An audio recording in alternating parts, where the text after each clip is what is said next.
nabanggit mong lalaki last time, yung nakakita dun sa nakamotor na may kahina-hinalang kilos, nasaan na yun?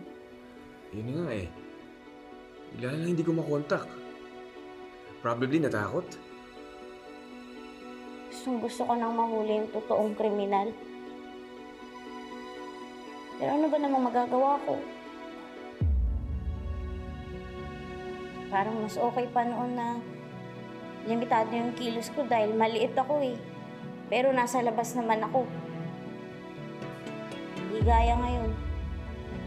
Para akong ibon na nakakulong sa isang hawla.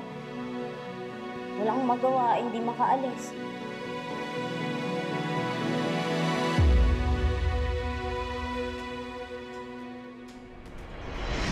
Hindi niya deserve ang makulong.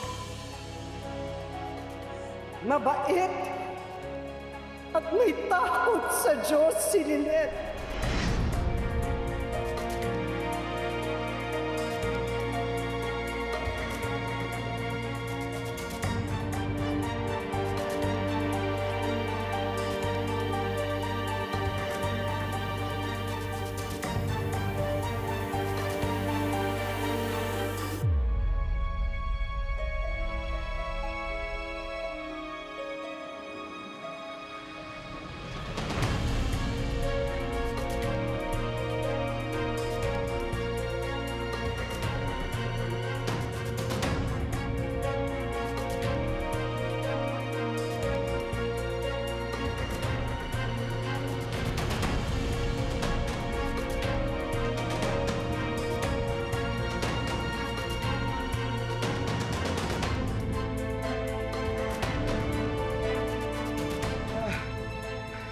Wala akong kasalanan. I was there pero hindi ako pumatay. Was it you, Ate Lynette? No.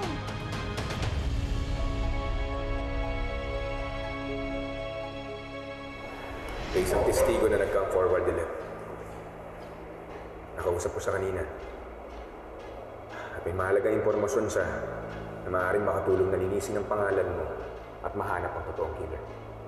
Ano daw yung nasaksihan niya? Nung gabing pinaslang si Attorney Mar,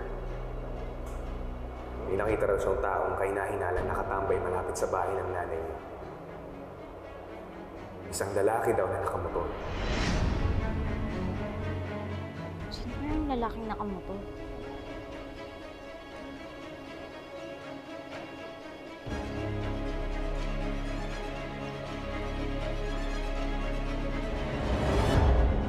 I don't know what to believe anymore.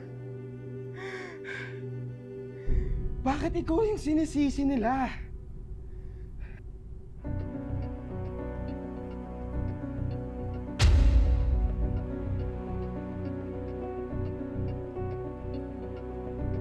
Ah! Ah! Ah! Ah!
It wasn't me!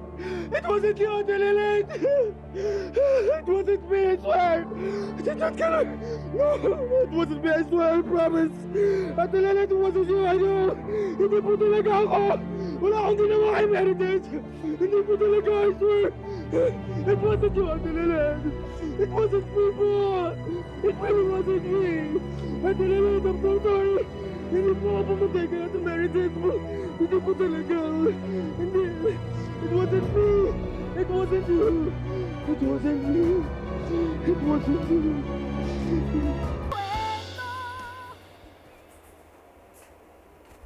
Lilit. Uy, lumilipad na naman yung isip mo. Bakit ba?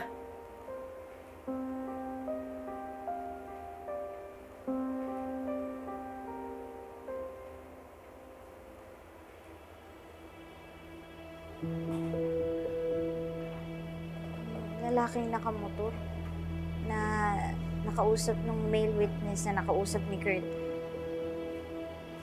Sayang nawala pa yung testigo. Uy, sana magpakita na uli yung testigo niyo. Sino kaya ang lalaking nakamotor? Hindi kaya may alam siya sa magpatay kay nanay?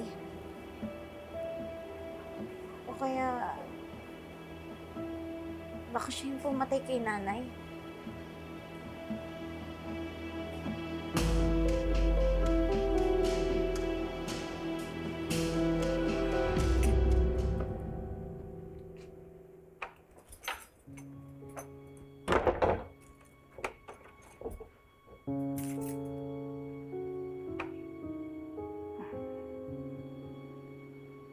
Ino?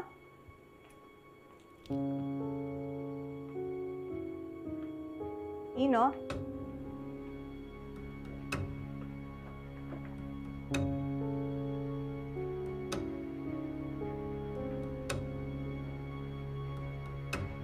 Ino? Ino? Ino?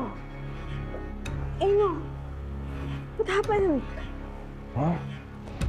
Mom? Mom? Mom, I'm so scared, Mom. Mom, ayoko na magtago. I'm here. I'm here. I'm so scared. Please, Mom.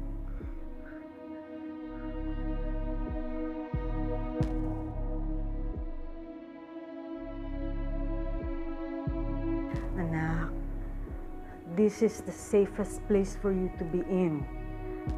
Walang nakakaalam ng lugar na to. Hanggang kailan ba ako dito? There's so much more to life than being locked up in this hellhole. Napapaliw ako dito!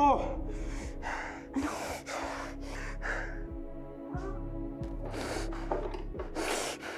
ginagawa mo sa sarili mo?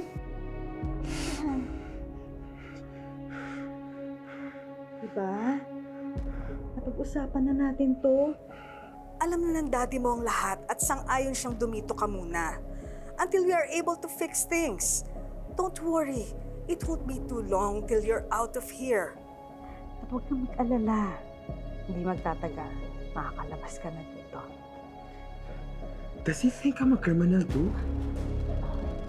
No. Mom, I can tell by the way you're looking at me. Pinagdududahan mo rin ako. Wala na silang ebidensya.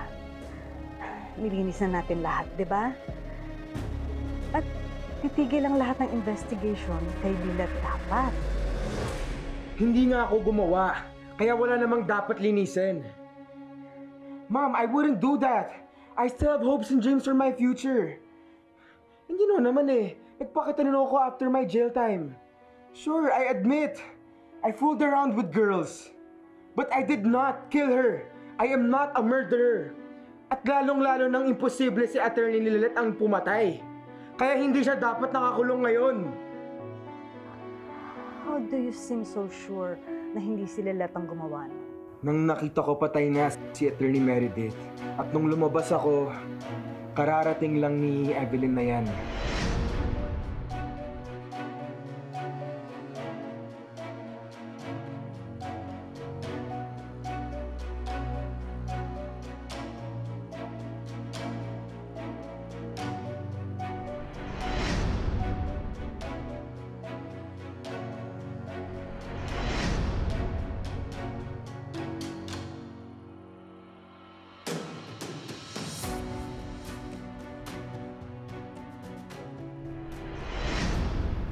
Ngayon mo lang sinabi.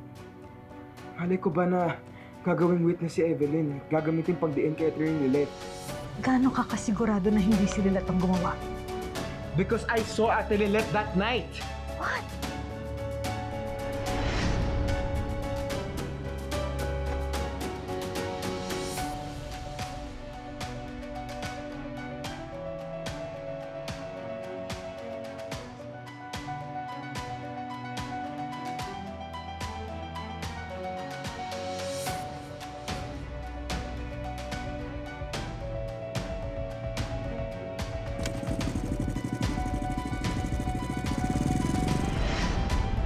Naguguluhan lang ako.